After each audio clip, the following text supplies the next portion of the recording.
Antes de iniciar, eu quero passar algumas informações. O tempo aproximado da atividade da aula, em torno de 60 minutos, e apresentação, de apresentação e mais uns 20 minutos para perguntas ao final. Eu quero pedir para todos colocarem as perguntas que forem fazer no menu Atividades, no item Perguntas e Respostas. Para quem não conhece, o menu Atividades, ele está naquela ferramenta de pontinhos. Os pontinhos redondos do lado direito, ok? Do lado direito na tela. Vocês podem colocar a informação, as perguntas neste local. Seguindo, então, no final da aula, nós vamos disponibilizar no chat um link para ser preenchido com nome e e-mail para a emissão do certificado e para que sejam respondidas a nossa pesquisa de satisfação, tá? É muito importante contar com a participação de todos, porque nós valorizamos bastante o olhar de vocês sobre cada um dos nossos encontros aqui, e a gente sempre busca ouvir vocês para ir melhorando as nossas atividades, tá? Também, por favor, fiquem atentos ao spam do e-mail de vocês, tá? Porque a informação sobre o certificado pode, ocasionalmente, ir lá para a caixa do spam, ok? Então, o certificado ele é disponibilizado na plataforma educacional da Controlab. E é importante vocês verificarem o e-mail que vocês vão registrar no link, porque vai ser ele que vai ser utilizado como login na plataforma educacional, tá?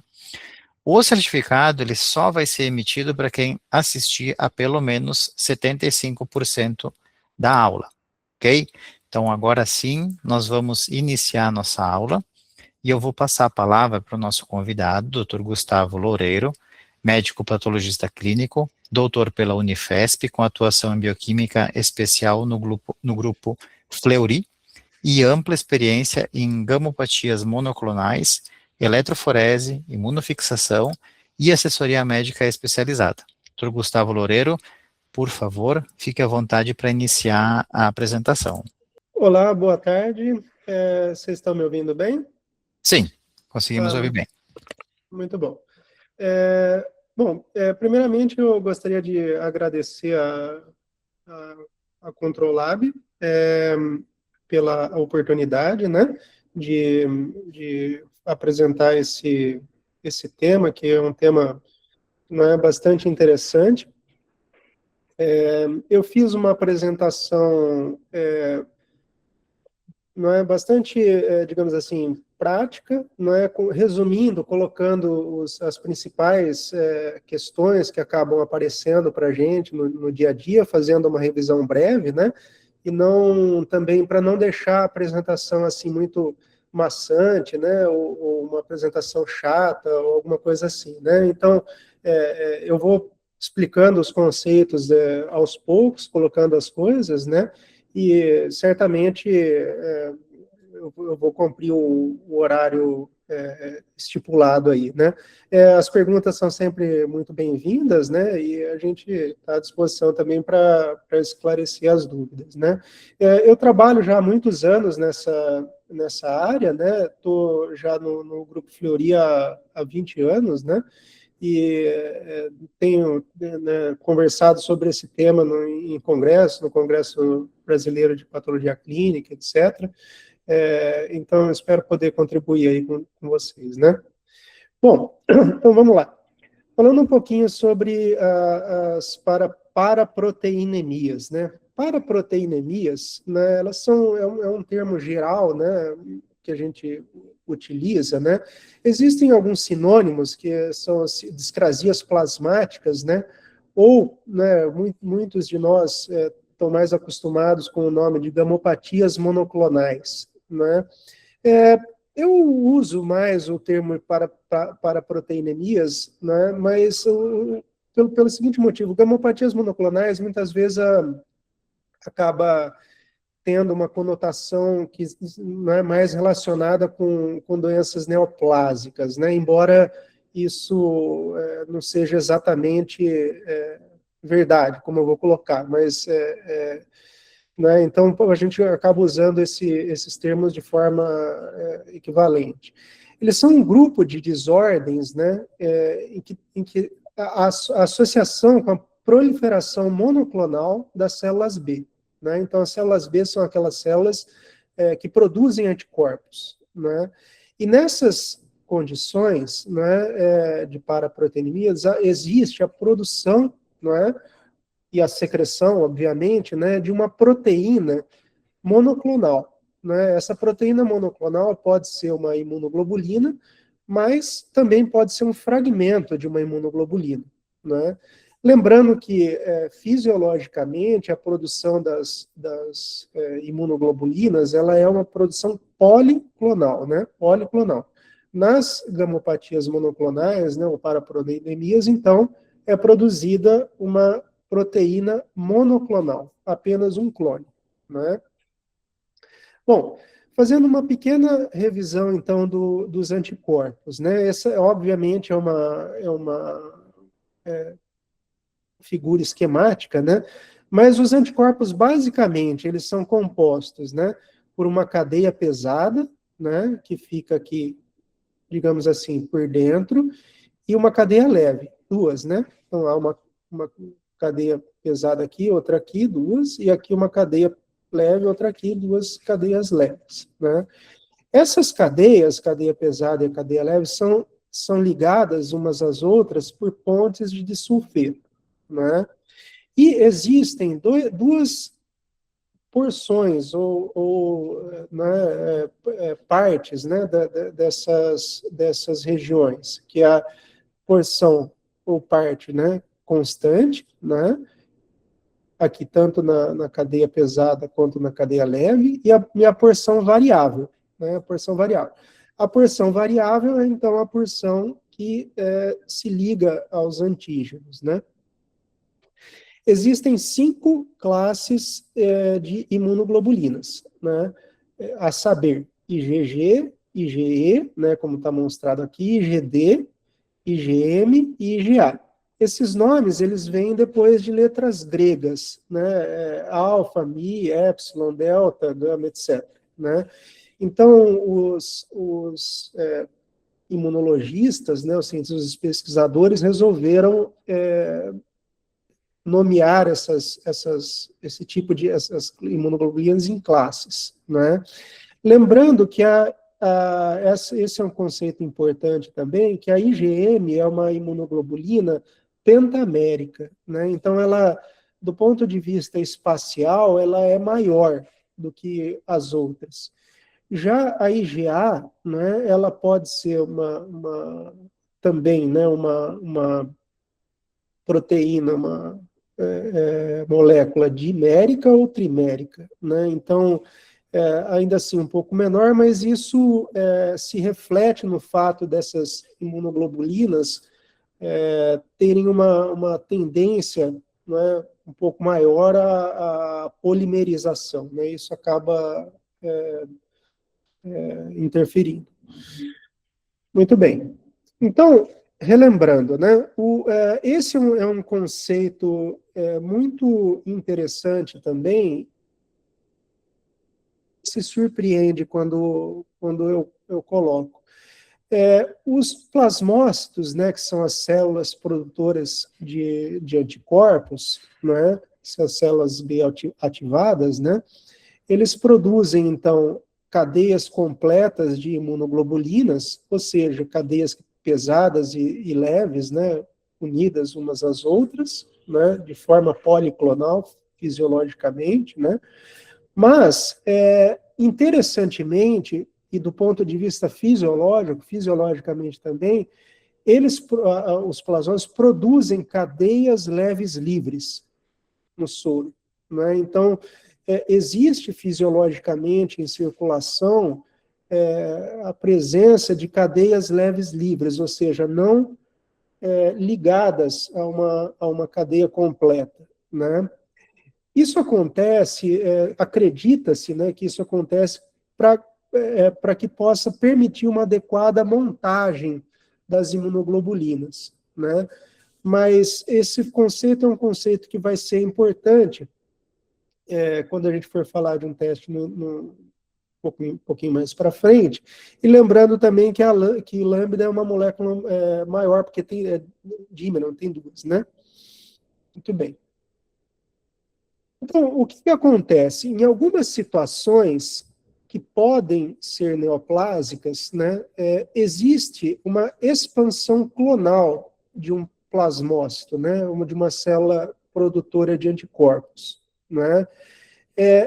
Isso significa que essa célula, um clone, né, de células se expande, né, e esse clone de células que se expande, ele pode iniciar a produção de um único tipo de proteína, de anticorpo, que pode ser um anticorpo, um fragmento, uma monoglobulina, um fragmento de monoglobulina, mas que essa expansão clonal, essas células, né, que se expandiram de forma, digamos assim, clonal, né, elas produzem, então, um único tipo de proteína, né, chamado de proteína monoclonal, né. Também a gente pode usar um nome chamado de proteína M, né? Então, proteína M é um outro que vem de proteína monoclonal, é uma outra nomenclatura que a gente também utiliza. E essa produção, ela acaba que não é uma produção policlonal fisiológica, ela acaba sendo uma produção monoclonal, né? Aqui é outra situação também que muitas vezes surpreende, né, as pessoas e até muitas vezes até colegas médicos, que embora, né, quando haja a presença de um componente monoclonal, você fazer a hipótese de uma doença neoplásica seja uma boa hipótese, né, não necessariamente a presença do componente monoclonal indica, né, que se trata de uma doença neoplásica, né? Algumas situações benignas, né, ou seja, não malignas, e sempre quando eu coloco isso, benigna não significa que é digamos assim, uma doença tranquilinha, né? Se trata de uma doença não maligna. Passando por situações pré-malignas, que eu já vou comentar, que é a gamopatia monoclonal de significado indeterminado, até doenças malignas, né, cânceres, né, em que o principal representante, embora não seja o único, é o mieloma múltiplo, né.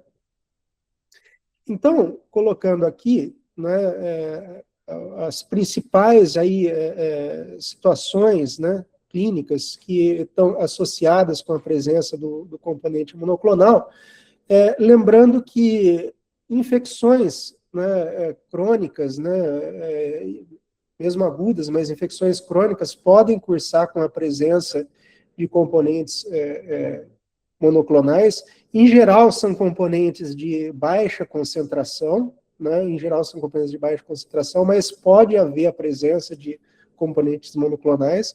Uma situação muito comum é a reconstituição imune pós-transplante de medula óssea, né? Aí é transplante de células-tronco hematopoéticas, né?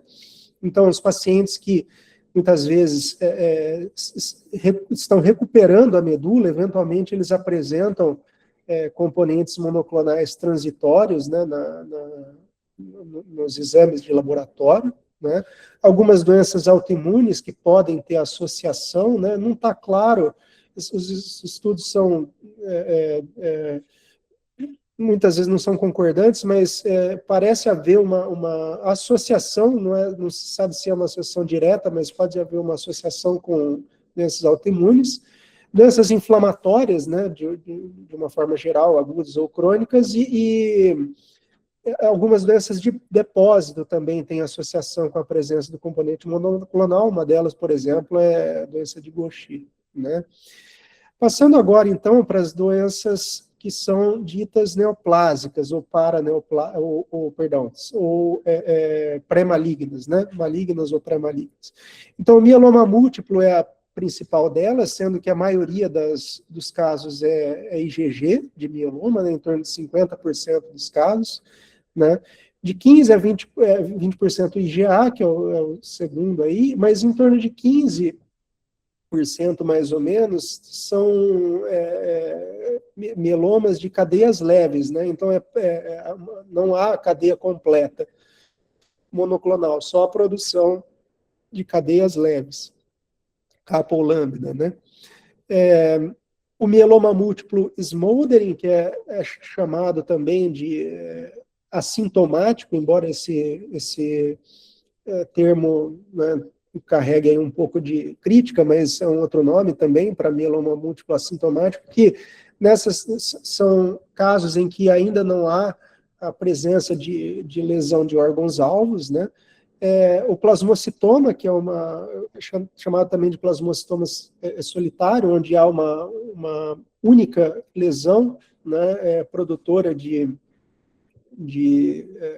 pode ser produtora de um componente monoclonal, e aqui as condições chamadas de pré-malignas, né, a gamopatia monoclonal de significado indeterminado, né, que é uma condição que precede, né, o mieloma múltiplo na extensa maioria dos casos, né, mas, por outro lado, também é uma condição bastante frequente na população geral, né, a partir dos 50 anos. Né. Você observa em pacientes com menos de 50 anos também, não é raro, mas acima dos 50 anos costuma ser bastante prevalente na população geral a presença de gamopatia monoclonal de significado determinado, que alguns estudos colocam até 5%, né, da população geral, que é extremamente alto, né. Aqui são novas nomenclaturas, mas quando há algum comprometimento de órgão relacionado ao componente, mas que não fecha critérios para mieloma, que é a gamopatia monoclonal de significado renal, né, que é uma entidade já bastante conhecida, e a gamopatia monoclonal de significado clínico, que pode ser, por exemplo, neurológico, né. Aqui são outras doenças menos amiloidose, mas são doenças neoplásicas, né? Então a macroglobulinemia de Waldenström, que pode estar associado com produção de componente, normalmente IgM, né? Linfomas, né? LLC, às vezes há a presença de componente associado, e amiloidose, que é uma doença de depósito de cadeias leves, né? Há um problema com as cadeias leves e elas se depositam nos tecidos, né? E outras mais raras, como as doenças de cadeias pesadas. Bom, em relação ao laboratório, né? Então, quando a gente fala de componente monoclonal, né, o primeiro exame que vem à nossa cabeça, embora não seja o único, né, é a eletroforese de proteínas, né? Então, a eletroforese, como todos vocês sabem, né, é uma técnica, né, de laboratório que ela se baseia na migração de partículas. No caso aqui a gente está falando de proteínas, pode ser outras partículas, mas são migração de partículas que são carregadas através de um campo elétrico. Então você aplica um campo elétrico, né, e aí, devido a essa diferença de potencial, né, do campo elétrico, a migração da partícula, no caso a proteína, né? E a eletroforese, ela depende de vários parâmetros, né? Da carga das moléculas, do tamanho. Então, se ela é maior, menor, se ela é maior, ela tende a ser mais pesada e dificultar a migração, né? O quanto que você aplica de voltagem, se é mais ou menos, né? O quanto que isso vai migrar. Qual é a natureza do meio de suporte que você está utilizando, né? Para a eletroforese de proteínas, no passado, é até bastante interessante a história da eletroforese de proteínas séricas, que começou lá com Tiselius, se eu não me engano, nos anos 30, mas o meio de suporte mudou algumas vezes, mas já foi, por exemplo, acetato de celulose, né? Então, a natureza do meio de suporte importa, né? Qual é o pH da solução, se é um pH alcalino, ácido, neutro, etc., né? E se você está utilizando o buffer ou não. Então, veja que várias condições, né, elas interferem no desempenho da eletroforese, né? Então, aqui só tirei de um artigo, um modelo, uma figura, um modelo esquemático, né, colocando, então, existe uma fonte de energia, né, um cátodo e o ânodo, para onde, polo negativo, para onde migram as partículas, né, positivas, e aqui positivo para onde migram as negativas, né, e então você aplica a amostra, e aí colocando a fonte de energia, ocorre, então, a diferença de potencial e a migração das partículas, né? Sim. Muito bem. No caso da eletroforese de proteínas séricas, né? Então, você tem lá a aplicação da amostra, né? Após um período, né, de aplicação de carga, existe a separação, né, da amostra em regiões, né? Essas regiões têm nomes, né? E o nome dessas regiões também está relacionado com quais as proteínas, né, do soro que migram naquela região, né? Então, a gente tem uma região chamada de albumina, né, onde migra a albumina, obviamente, né? E aí, mais algumas regiões, alfa-1, alfa-2, né? Beta, que eu já vou comentar que pode ser dividido em beta-1 e beta-2, principalmente na eletroforese capilar, que permite uma maior resolução, né? E a região de gama globulinas, então alfa-1, alfa-2 globulinas, né? Beta globulinas e gama globulinas. Esse método, né, hoje em dia normalmente se utiliza gel de agarose, né? É um método quantitativo que como ele funciona, né? Então, você precisa, para poder estimar, né, a concentração de cada região, a dosagem da proteína total da amostra, né? Então, você tendo a dosagem da proteína total da amostra, através de um densitômetro que consegue fazer a avaliação da densidade das regiões, você tem um cálculo, né? Então, o cálculo da área sob a curva, né, nessas regiões, permite que eu estime, né, ou seja, um valor calculado, não é um valor direto, né? Isso, às vezes, a gente do laboratório tem esse tipo de questionamento, né, quando o paciente faz, por exemplo, dosagem por método colorimétrico de albumina, né? Então, às vezes dá diferença em relação ao que é estimado na eletroforese de proteínas séricas, né? E aí, né, de posse desses valores, você pode também estimar a porcentagem de cada um das regiões, né? A eletroforese capilar, né, a gente falou agora há pouco da eletroforese em gel de agarose, a eletroforese capilar é uma técnica, né, de separação eletroforética, né, que ela é baseada na diferença de relação carga-massa das proteínas através de uma dissociação em pH constante. Como isso funciona, né? Existe um equipamento com um capilar, né, um capilar de sílica, né? E nesse capilar é injetado a amostra e o buffer, né? É aplicado, então, nesse capilar uma alta voltagem, né?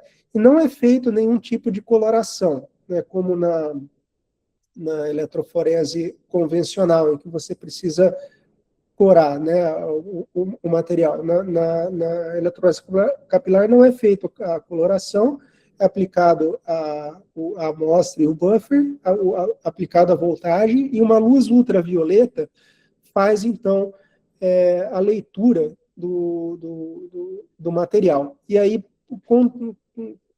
baseado nessa dispersão da luz ultravioleta, é gerado, então, um gráfico, né?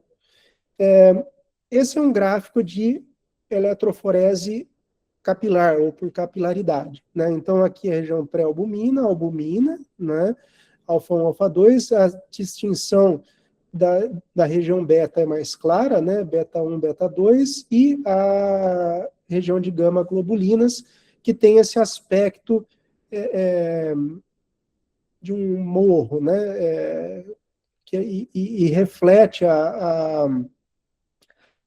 produção policlonal de imunoglobulinas, que normalmente são as proteínas que correm nessa região, embora elas não corram só apenas nessa região, como eu vou demonstrar também, né? Quando há a presença de um componente monoclonal, isso nesse caso fica claro, né?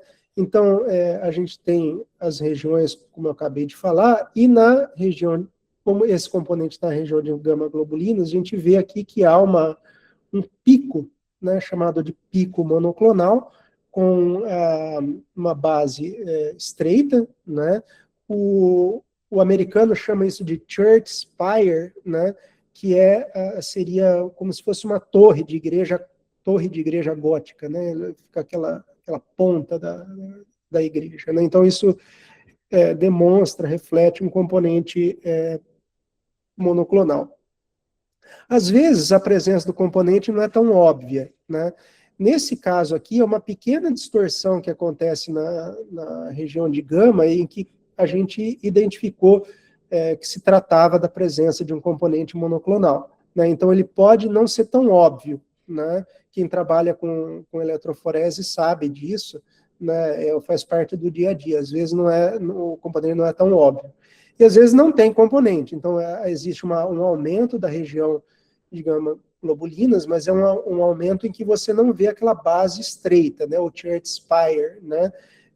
Nesse caso aqui é um aumento da região de gama difusa, e essa região a gente chama de beta 2 gamma bridging, né, que existe uma ponte entre a região de gama e a região de beta 2, pode sugerir, por exemplo, doenças hepáticas, né, com aumento de produção de IgA, por exemplo, né, então cirrose hepática, essas condições, né. Aqui uma outra figura que eu trouxe também para ilustrar, que é a bisalbuminemia, né, então isso aqui não é digamos assim, um componente monoclonal, né, mas é uma condição benigna chamada de bisalbuminemia, né. Outras condições também que são, que às vezes acontecem, que é o que a gente chama de produção de componente monoclonal, há mais de um componente monoclonal, né? E a gente tem alguns autores que chamam isso de componente oligoclonal, né? Oligoclonal. Então, existe mais de um componente monoclonal identificado na eletroforese de proteínas, né?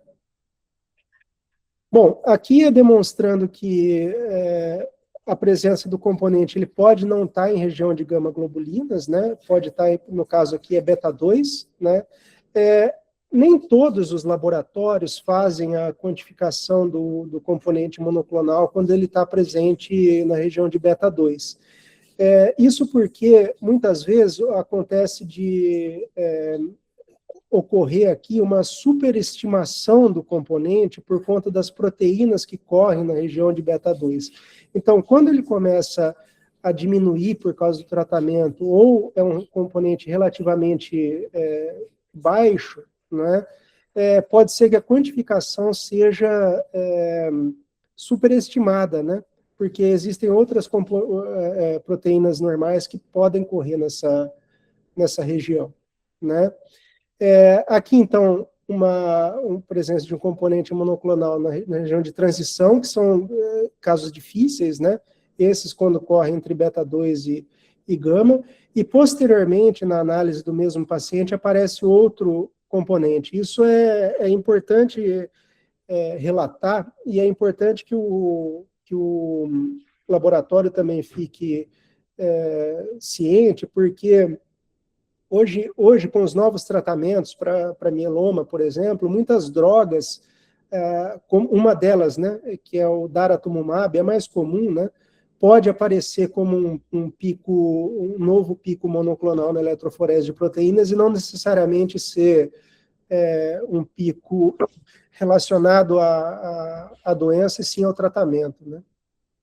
Aqui, então, é uma figura bastante interessante que demonstra, né, onde que correm cada uma das proteínas, né? São várias, né, mas é só para demonstrar que, por exemplo, a IgA ela pode correr em beta, né? Então, isso é normal, né? Então, pode até, é óbvio que é, não monoclonal, né?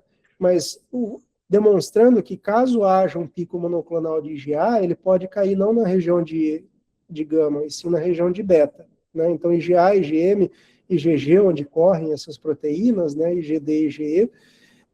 E aqui, a proteína C reativa corre na região de gama, então, naqueles casos em que aumento policlonal de imunoglobulinas, pode também ter o aumento pode ter concomitantemente a produção aumentada de proteína C reativa devido ao quadro inflamatório, né?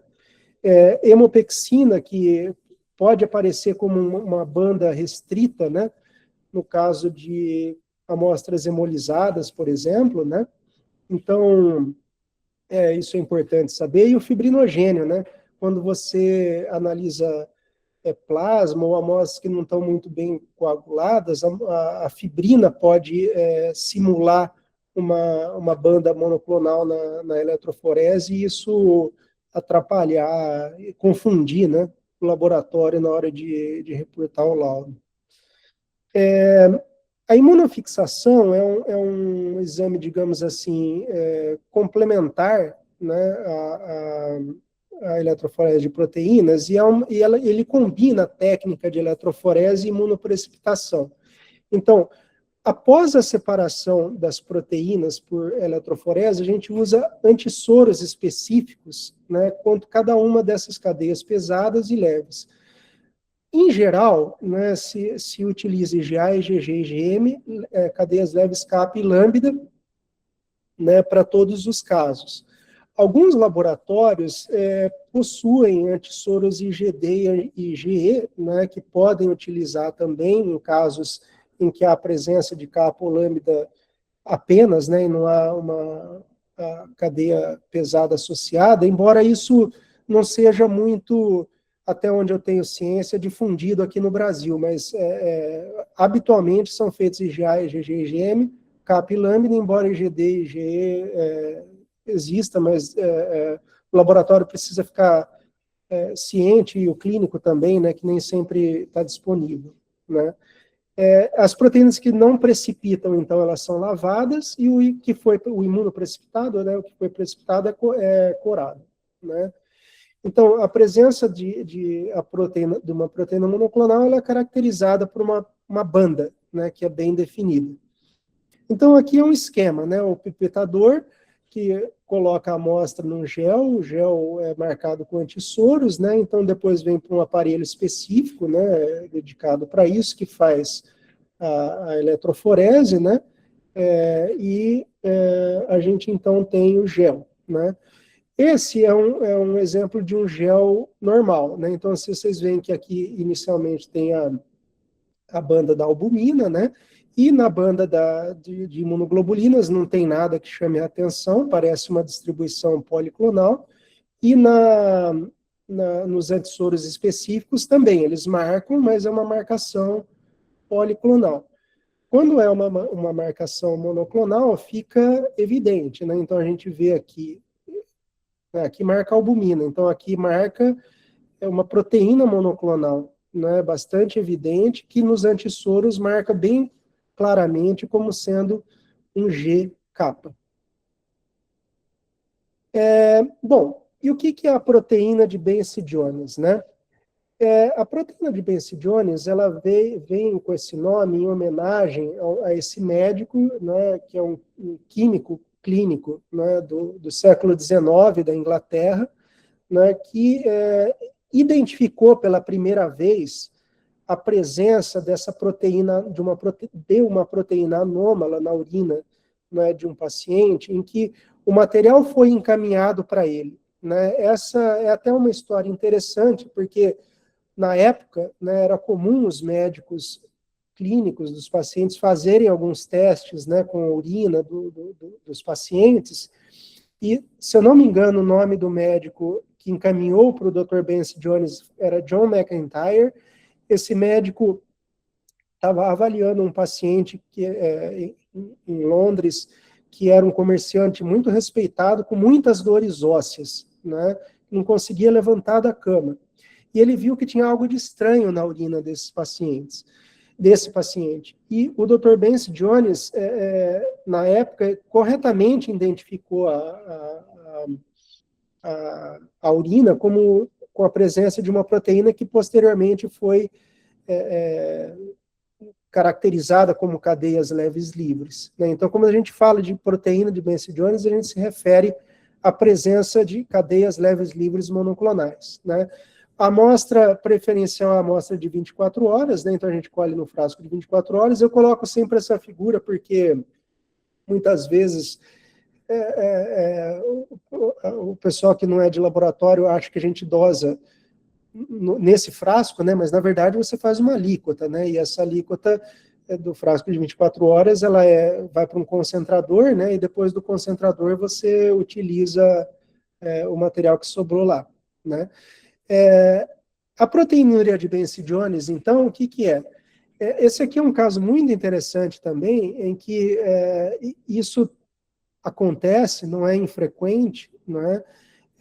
Você vê que a eletroforese de proteínas séricas não apresenta nada de suspeito, a imunofixação é uma imunofixação absolutamente, que a gente diz, inocente, não tem nada de monoclonal, mas quando a gente vai avaliar a urina, fica claro que na eletroforese de proteínas urinárias há um pico, né?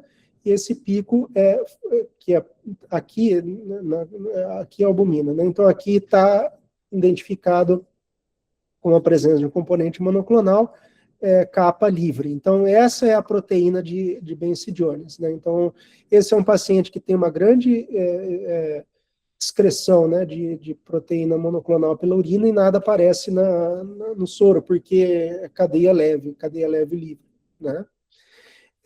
Nesse sentido, esse exame que faz parte aí do trio principal, digamos assim, né, de avaliação de paraproteinemias ou gamopatias monoclonais, é a dosagem de cadeias leves livres por imunoensaio, que é um teste que já tem bastante, já há décadas, né? Então, se eu não me engano, ele foi primeiramente introduzido no início dos anos 2000, vários trabalhos saíram, mas ele já está faz parte de guidelines, inclusive, há 10 anos pelo menos, mas há mais tempo ele é até utilizado com bastante frequência, que é o imunoensaio para cadeias leves livres. E esse imunoensaio, ele se baseia na detecção das cadeias, como o próprio nome diz, das cadeias leves livres, capa ou lambda. E o anticorpo que se liga a essas cadeias foi desenhado de uma forma interessante, porque ele detecta apenas a cadeia leve livre, através dos epítopos que são expostos, né, quando a cadeia não está ligada à cadeia pesada. Então, por isso que eu sei que se trata de cadeia leve livre, porque o anticorpo utilizado, ele se liga, destinado a essa região que ela está, digamos assim, escondida, né? Então, quando ela está exposta, significa que é uma cadeia leve livre, né? Então, capa e lambda livre, né, Calali? A principal aplicação é quando não foi possível identificar o componente pelas técnicas habituais, e, além disso, hoje em dia ele faz parte, inclusive, de critérios diagnósticos, né, para mieloma múltiplo. É um dos critérios diagnósticos. Então, ele precisa ser utilizado, né? E tem uma excelente precisão na avaliação do tratamento desses pacientes, porque quando há, por exemplo, a suspeita de recaída, né, que é doença digamos assim, está voltando, né, a secreção aumenta, né, de cadeias leves livres, antes de haver, né, a presença de um componente monoclonal propriamente dito na circulação, né. O capa, né, quem conhece sabe que o capa é produzido na proporção normalmente 2:1, até 3:1, eventualmente pode ser normal, mas no sangue a concentração de lambda é um pouco maior, porque o capa, por ser uma molécula menor, ela é filtrada mais rápido pelos rins, né, do que o lambda, né? Então, como é que funciona? Fisiologicamente, você tem a produção, então, de cadeias leves livres, né? Essas cadeias leves livres, elas são filtradas pelos glomérulos, conseguem ser filtradas, né? Mas o túbulo proximal reabsorve essas cadeias leves livres, né? Então, o que acontece no mieloma e em outras condições, quando você tem um excesso de produção de cadeias leves livres, é que excede, né, a quantidade, né, a concentração, né, de cadeias leves livres que o túbulo proximal consegue reabsorver. Então, esse excesso de cadeias livres ele é tóxico para os néfrons, né, para os rins. Então, essa é uma dos mecanismos, né, em que leva a nefropatia do mieloma, rim do mieloma, né, por exemplo. Então, que é o excesso de cadeias leves livres que acaba comprometendo a função renal, né. Aqui é um slide bastante interessante, uma figura bastante interessante, comparando a sensibilidade dos métodos para detecção de cadeias leves livres, né? Vocês vejam que aqui é Free Light Chains, né? Free Light Chains. O nome comercial bastante utilizado para cadeias leves livres é o Free Light, né? Vocês veem que a sensibilidade deles desse teste, para detecção, isso no soro, tá? É muito superior às outros testes. Aqui a proteína serum protein eletroforesis, então é proteína, eletroforese de proteínas séricas e imunofixação, né? Aqui a eletroforese de proteínas urinárias, imunofixação urinária, tá? Então, a dosagem de cadeias leves livres é muito sensível, né, para a detecção das cadeias leves livres, bem mais do que a eletroforese e a imunofixação, tá? Bom, por que isso importa também, né? No mieloma, tanto cadeias leves livres quanto imunoglobulinas completas, elas são observadas em conjunto. Na maioria dos pacientes, que é em 70%. Então, por exemplo, o paciente IgG-capa, ele também produz capa livre monoclonal, né? No entanto, como eu coloquei lá no início, cerca de 15% dos pacientes, até 20%, a literatura fala, que são casos em que tem apenas cadeias leves livres. E aí, nessas situações, a eletroforese de proteínas séricas, ela não seria, isoladamente, né, não seria um exame suficiente para a detecção desses casos. Então, você pode estar perdendo, né, 15% até dos pacientes fazendo só eletroforese. Então, por isso que eu sempre digo que quando o clínico, né, suspeita de que possa ter uma paraproteinemia, né, uma gamopatia monoclonal, mieloma múltiplo ou outra, né, o ideal, e o que é recomendado, é que seja solicitado em conjunto eletroforese de proteínas séricas, imunofixação de proteínas séricas e cadeias leves livres no soro. Com esses três testes, você consegue cobrir aí 99%, para não dizer 100%, né, dos casos em que você poderia estar perdendo, né, se você não solicitasse esses outros dois testes adicionais, solicitar só a eletroforese. Então, é bastante importante que esses testes sejam solicitados e avaliados em conjunto, né?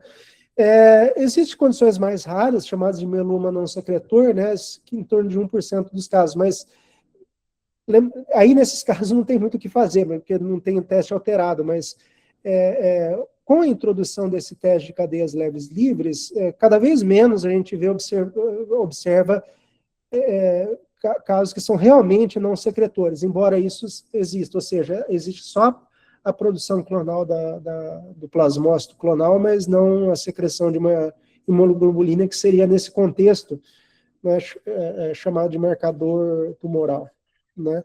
Então, como eu acabei de falar, só não ter a proteína M não exclui completamente, né, o diagnóstico de mieloma ou alguma doença associada, tá? Para a gente terminar, eu só vou introduzir aqui um teste que tem se falado bastante hoje em dia e deve, a gente espera que nos próximos anos aí seja incorporado com mais frequência à rotina clínica, é a espectrometria de massas, né? Então, é um método de altíssima sensibilidade para detecção da proteína M. Ele se baseia em algumas condições, que é a detecção por espectrometria da região CDR, da imunoglobulina, que é única para cada imunoglobulina, e ele tem uma vantagem que ele permite a fácil identificação dos anticorpos que são terapêuticos, né? Como eu mostrei lá no início, que às vezes pode confundir, né? O daratumumab, se você não, como ele é um IgG-capa, você não sabe se ele é patológico ou não. Se o paciente está tomando o daratumumab, pode ser que seja, mas pode ser que não. Na espectrometria de massa você consegue definir com bastante propriedade. Existem duas abordagens, uma chamada de clonotípica, que ela é de mais difícil execução, embora tenha uma sensibilidade muito elevada, e outra de execução que é um pouco mais rápida, mas ainda assim mantém uma boa sensibilidade, que é o mass-fix, né? Essa técnica, ela então se baseia na digestão das imunoglobulinas, elas são digeridas, isso é passado de forma resumida, né, um espectrômetro, e aqui a distribuição da massa molecular. Quando há a semelhança, né, até da eletrofase de panicemia séricas, quando há uma proteína M, ela aparece como um sinal, né, um pico de um sinal versus um background policlonal. Então, aqui alguns exemplos, né? Então, no soro, como eu tenho uma produção maior de capa, eu vejo aqui a distribuição capa, aqui a distribuição lambda, e aqui a identificação, então, dos anticorpos monoclonais, que são infliximab e outros aqui, né? Que rituximab e tal, né? Então, cada um desses anticorpos terapêuticos, eles têm uma assinatura molecular característica, né? Então, de forma que na espectrometria de massas eu consigo identificar claramente cada um deles, né? Bom, então, recapitulando aí, né, gamopatias monoclonais é um termo geral, né? Pode estar associado com doenças benignas, pré-malignas ou malignas, né? A investigação inicial, eu sempre, né, recomendo que, caso haja suspeita de uma paraproteinemia, né, que seja feita eletroforese de proteínas séricas, imunofixação e cadeias leves livres, né, e com a introdução dessas novas terapias, né, novos, né, métodos vão aparecendo para aperfeiçoar, né, e permitir que a gente tenha uma melhor diagnóstico, né, desses pacientes, e né, nesse sentido, a espectrometria de massa parece ser um método bastante promissor aí. É isso, pessoal, muito obrigado. Muito obrigado, doutor Gustavo. Excelente aula. Nós vamos agora verificar aqui o que a gente tem de perguntas, né? Só assim, antes de ir para as perguntas, quero só reforçar para o pessoal que o link da pesquisa de satisfação está no chat, tá? E, novamente, a pesquisa ela é realmente importante para a gente, tá? Para a gente sempre buscar trazer aulas legais como essa, interessantes como essa, e ir melhorando. E também eu peço para que vocês registrem no link o nome completo e o e-mail, para que a gente possa fazer a emissão do certificado. Antes de ir para as perguntas, doutor Gustavo, só um comentário. Eu trabalhei 15 anos com análise de urina, num serviço que tinha 120 pacientes renais todos os dias, uns 70, 80 transplantados renais, e tinha um bom número de pacientes com mieloma múltiplo que fazia ali exames nesse serviço. E eu tive a oportunidade de ver algumas vezes os depósitos de cadeia leve, cilindros contendo cadeias leves, que depois eu fui ver que, enfim, em inglês é light chain gas nephropathy, enfim, era o nome que tinha. Na Isso. época que eu estava trabalhando, eram os primeiros artigos sendo publicados.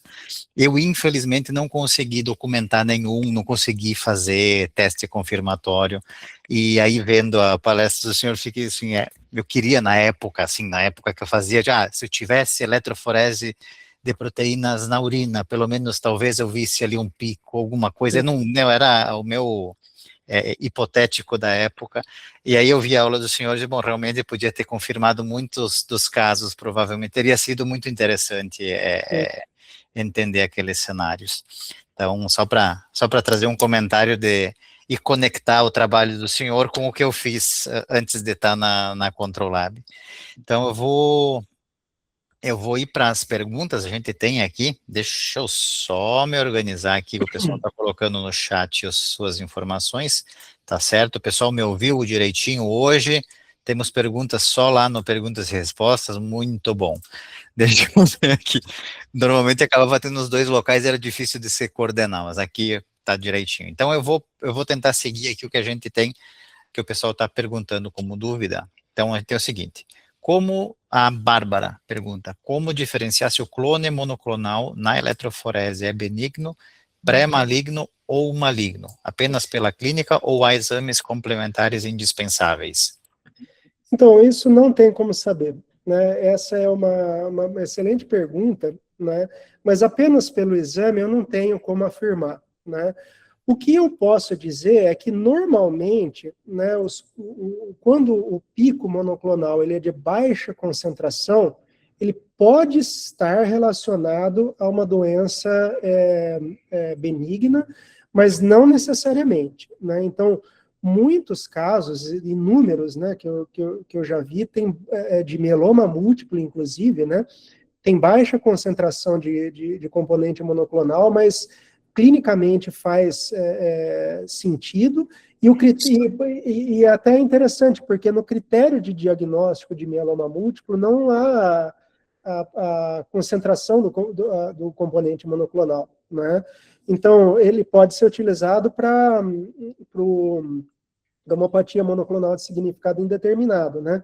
3, né, que eles colocam de gramas por decilitro, mas respondendo a sua pergunta, não há como a gente saber se aquele pico monoclonal observado na eletroforese de proteínas é ou não associado só no laboratório, né, a uma condição benigna.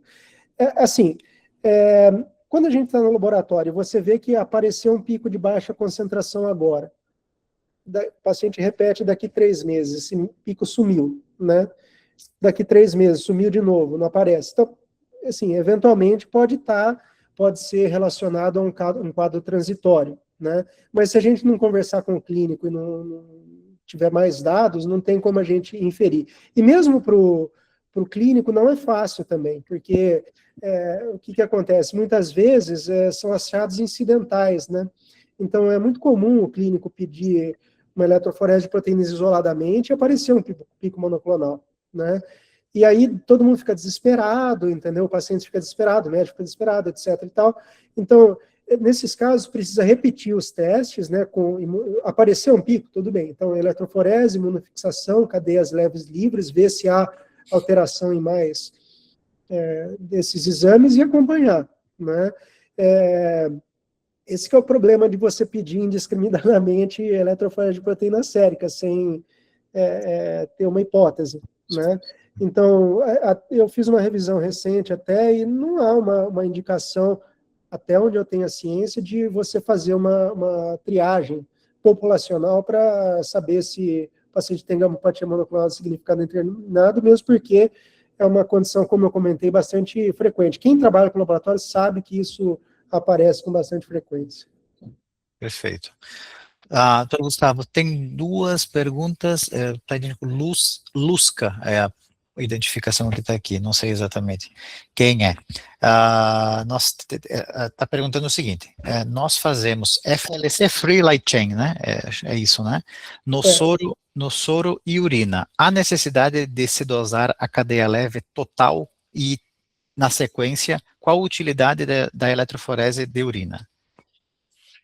Então, o que acontece? Os testes iniciais, né, que são recomendados, como eu falei, que são a eletroforese de potenciais de monofixação e o Free Light Chains, ele se refere à dosagem de cadeias leves livres no soro, né?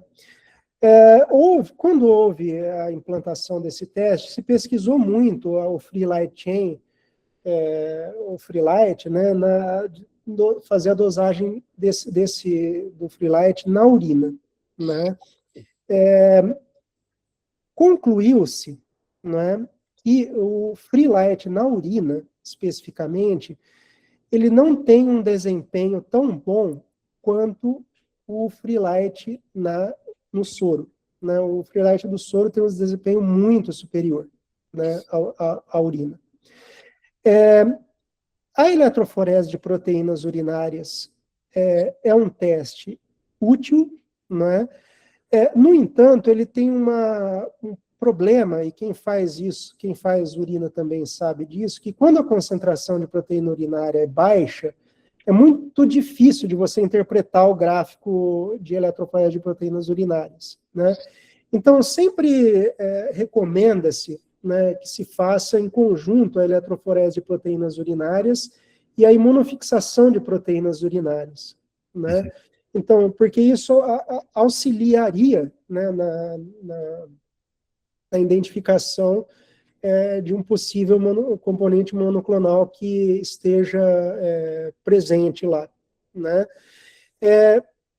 Os trabalhos, principalmente o pessoal da clínica Mayo Clinic, né, eles concluíram, isso já tem alguns artigos a respeito, que a imunofixação de proteínas urinárias é superior à dosagem de cadeias leves livres na urina, né, o Free Light Chain, né? Então, ele tem uma sensibilidade superior, né, ao Free Light Chain, na imunofixação de proteínas urinárias. Então, em relação às cadeias leves livres totais, a gente não utiliza, né? O melhor marcador realmente são as cadeias leves livres, né? Elas são o melhor marcador que é utilizado. Nesse sentido, né, eu acho que inicialmente, quando é feito a imunofixação e o Free Light, caso um deles tenha alguma alteração, aí eu acho que há indicação de fazer, acho não, quer dizer, recomenda-se, né, os guidelines recomendam que você faça avaliação urinária desses pacientes, com imunofixação de proteínas urinárias, né, então é recomendado que se faça imunofixação de proteínas urinárias, e óbvio que a dosagem, né, de proteínas urinárias é importante nesse contexto, porque existe um corte, né, que são 500 miligramas, ou 0,5 grama de proteína monoclonal na urina, para você dizer que até 0,5 seria gamopatia monoclonal de significado internal. A partir disso, não, né? Então, eu acho que é isso, né? A eletroforese de proteínas urinárias ajuda a gente no gráfico, né, onde identificar, e a imunofixação tem uma sensibilidade maior para identificação de cadeias leves livres e de imunoglobulina. Perfeito. Tem uma pergunta do Leonardo, é uma curiosidade aqui. O termo gamomaispatia não parece se restringir somente às alterações da fração gama. Essa dúvida sempre incomodou ele. Ele pergunta se tem alguma informação. Exato, eu acho que isso aí é mais, você tem absoluta razão, né, porque Você pode falar. Eu acho que tem mais a ver com o histórico, né, da etimologia da palavra, entendeu? Que se acreditava que estivesse presente só na região gama, mas pode ser que seja relacionado a imunoglobulinas, né? Então, não necessariamente cai na região de gama, a gamopatia, entendeu? Como eu coloquei, né? Inclusive, a gente já pegou caso em alfa, né? Alfa-globulinas, né? Então, acho que poderiam rever isso. Por isso, eu sempre coloco para proteinemias, né? Eu saio pela tangente. Gente, tá certo. Tem aqui também, vamos ver. Bastante perguntas hoje. Central de exames, o que aparece aqui. 2 questões. Toda inversão de beta 2 em relação a beta 1, vocês já sugerem a realização da imunofixação? E toda distorção em beta 2 ou gama também sugere imunofixação?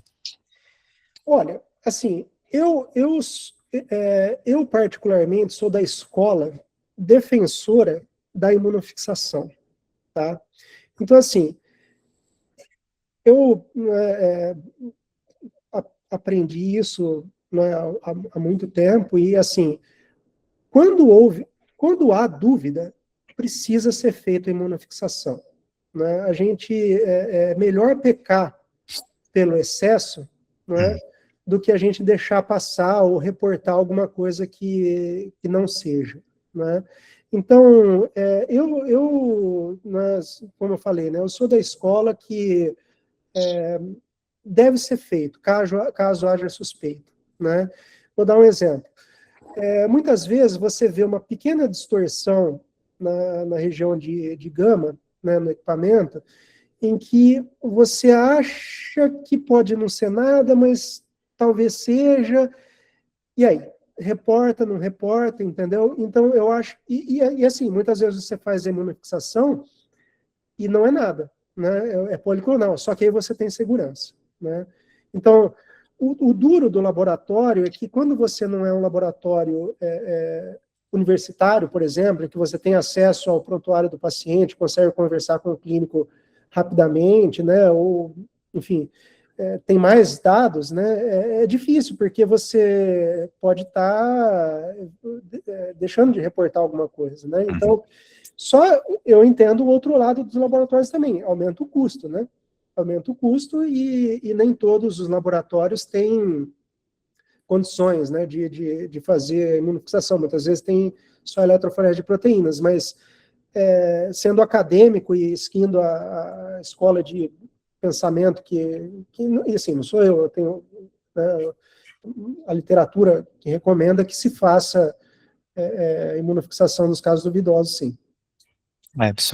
Só é um complemento, tudo a ver com o que o senhor está falando, mas não necessariamente na pergunta. Faz muita diferença poder ter esse contato com o médico que está com o paciente, entender o contexto clínico, né? Isso favorece demais o trabalho do laboratório, né?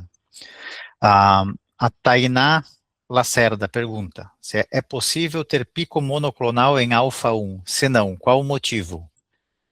Não, eu até, como eu comentei aqui, às vezes, assim, eu não vou dizer que é a coisa mais frequente, mas pode aparecer em alfa 1, pode aparecer, né? Então, assim, não é, digamos assim, proibido, entendeu? Que apareça um pico em alfa 1.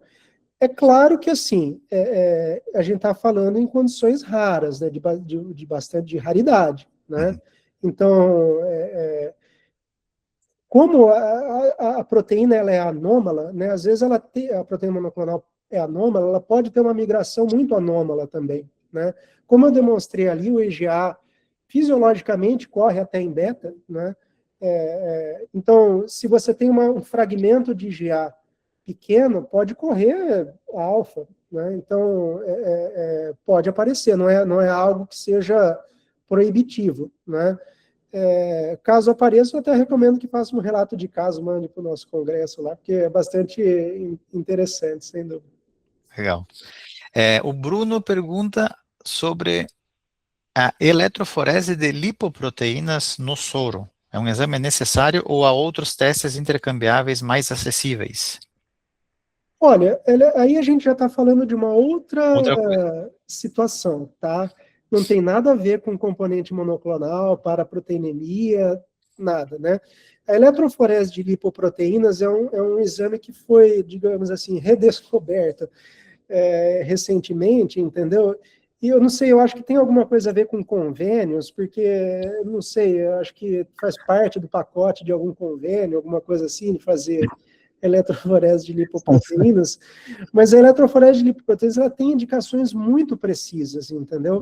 A indicação de eletroforese de lipoproteínas é para algumas doenças específicas de lípides, né, que você suspeita que o paciente possa ter uma condição, em geral são condições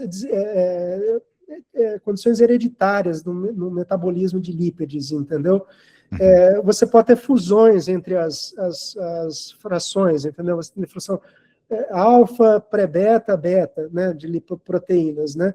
Então, quando você tem fusões entre as frações, eventualmente, num contexto clínico, pode sugerir alguma doença específica de lípides, né? Mas isso não tem nada a ver com componente monoclonal, com paraproteinemias, eletroforese de planetas séricas. É um outro departamento. Perfeito. Tem mais uma pergunta, eu não sei se é Lusca e Usca, que não sei. Mas está perguntando que a dosagem das imunoglobulinas no soro pode substituir a IF imunofixação, né? Sim. Seria isso. Boa pergunta, tá? A resposta é não, tá? A dosagem das imunoglobulinas, a gente dosa imunoglobulinas totais, né? Então, eu não sei se a imunoglobulina que eu estou dosando é monoclonal ou não. Tem várias situações que você tem aumento de imunoglobulina policlonal e, enfim, vem uma dosagem elevada e não significa que se trata de um componente monoclonal. Agora, faz parte, tá, da investigação dos pacientes com paraproteinemias ou gammopatemias monoclonais a dosagem de imunoglobulinas, tá? Faz parte, digamos assim, do pacote, né? Junto com outros exames, né? Hemograma, né? Reticulócito, enfim, creatinina, cálcio, etc. Faz parte do pacote. Então, por quê? Né? Geralmente, né, quando você tem um pico monoclonal de alta concentração, a imunoglobulina comprometida vem elevada, né? Então, vou dar um exemplo, IgG. Você identificou que é um IgG capa na imunofixação. Se é de alta concentração, pode ser que o IgG, dosagem total, venha aumentado. E uma coisa interessante também de notar é que o IgA e o IgM, que são, em geral, dosados também, podem vir baixos, né, numa situação que a gente chama de imunoparesia, né? A imunoparesia é onde há uma supressão da secreção das outras imunoglobulinas normais devido ao aumento da secreção da imunoglobulina comprometida. Mas, respondendo a sua pergunta, não substitui. Inclusive, é uma pergunta pertinente, porque muita gente acha que sim, mas não, né? Precisa ser feita a imunização. Ok. Só antes de ir para a próxima pergunta, pessoal, a gente tá vendo que tem muita gente está colocando o nome e o e-mail no chat. Na realidade, no chat tem o link, e aí, clicando no link é para colocar o nome e e-mail lá no link, tá? Senão ali no chat acaba não registrando, tá bom?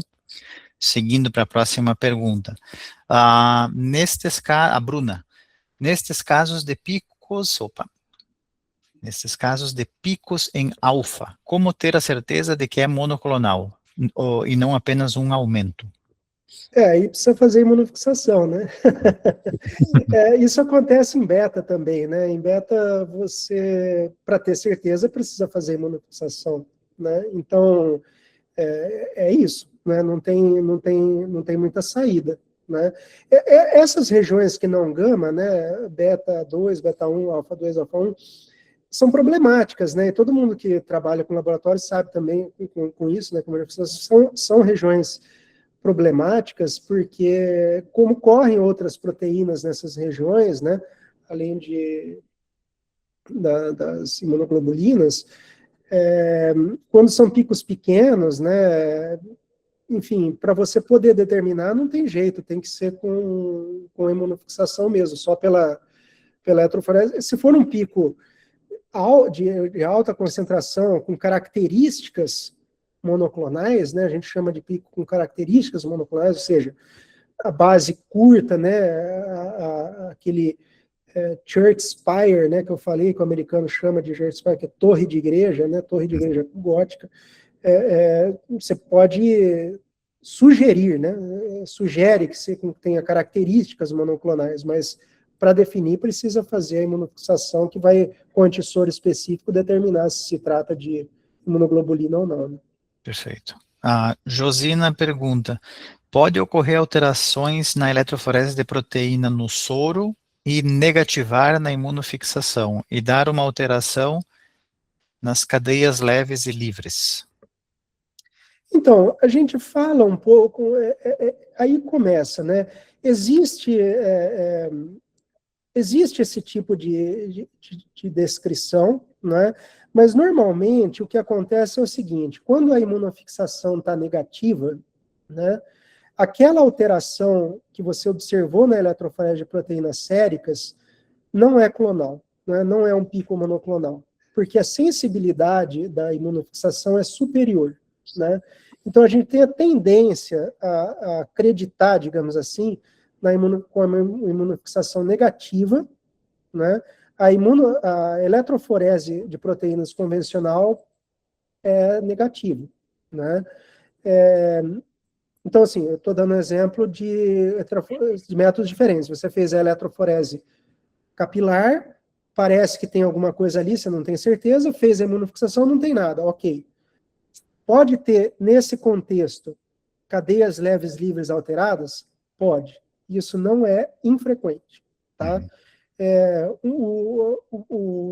bom a gente sempre observar os limites, né? 1,65 e 0 alguma coisa que eu me esqueci agora, mas esses limites eles são importantes, né? Fora desse limite já de relação, né? Kappa lambda. Significa que a relação tá comprometida ou corrompida, né? Às vezes usam esse termo.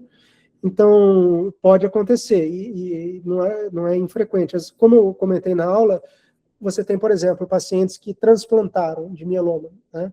Vem com resultados normais e o kappa lambda free light começa a ficar alterado, outros estão normais, né? Pode significar recaída, né? Então, é um teste que tem uma maior sensibilidade e pode dar alterado. Perfeito.